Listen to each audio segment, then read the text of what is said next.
табысыма дегендің бір саңқылдар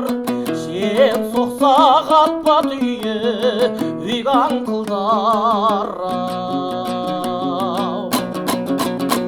жігіттің алған жары болса жақсай алдыңнан аққу ұшып қазған қылдар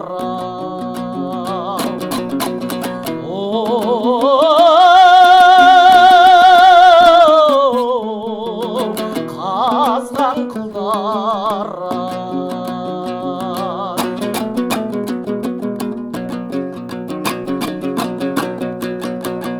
табысыма дегенде жөнеледі-ай сөз таппай бір азырақ бөгелмеді-ей жігіттер жас шақта ойнада көр қолыңнан қартайғанда не